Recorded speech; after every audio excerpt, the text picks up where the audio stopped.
Hi future doctors, light reaction photosynthesis നമുക്കൊന്ന് പെട്ടെന്ന് revise ചെയ്താലോ. ഇതെവിടെ നടക്കുന്നത്? നമ്മുടെ ക്ലോറോപ്ലാസ്റ്റിന്റെ ഉള്ളിലെ ഗ്രാന തൈലക്കോയിഡിൽ. ഓക്കെ, അപ്പോൾ ഇവിടെ വരുന്നത് ഫോട്ടോസിസ്റ്റം 2, ഫോട്ടോസിസ്റ്റം 1. രണ്ട് സ്ഥലത്തും ഒരേ കാര്യങ്ങളാണുള്ളത്. ഫോട്ടോസിസ്റ്റം 2 പക്ഷേ P680 ആണ്, ഫോട്ടോസിസ്റ്റം 1 P700 ആണ്. അപ്പോൾ ഫോട്ടോസിസ്റ്റം 2-ലുള്ളത് ഒരു LHC, ഒരു റിയാക്ഷൻ സെന്റർ, അവിടുന്ന് നേരെ പോകുമ്പോൾ ഒരു പ്രൈമറി ഇലക്ട്രോൺ ആക്സെപ്റ്റർ.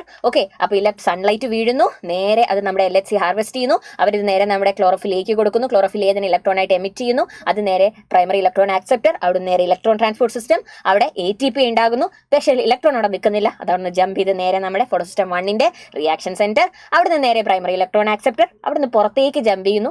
FADക്ക് കിട്ടുന്നു, FAD അത് NADP-നെ കൊടുക്കുന്നു, അപ്പം NADPH അവിടെ ഫോം ചെയ്യുന്നു. അപ്പോൾ ഇവിടുന്ന് പോയ ഇലക്ട്രോണെ ആര് റീപ്ലേസ് ചെയ്യും? നമ്മുടെ വാട്ടർ സ്പ്ലിറ്റ് ചെയ്യും അല്ലേ, ഫോട്ടോലൈസിസ് ഓഫ് വാട്ടർ. അത് നമുക്ക് H+ ഇലക്ട്രോണും തരും. ഇലക്ട്രോൺ നേരെ ഫോട്ടോസിസ്റ്റം 2-ന്റെ റിയാക്ഷൻ സെന്ററിലേക്ക് പോകുന്നു. അത്രയേ ഉള്ളൂ നമ്മുടെ ലൈറ്റ് റിയാക്ഷൻ. അടിപൊളിയായിട്ട് റിവൈസ് ചെയ്തില്ലേ? അപ്പോൾ നല്ലപോലെ പഠിക്കും.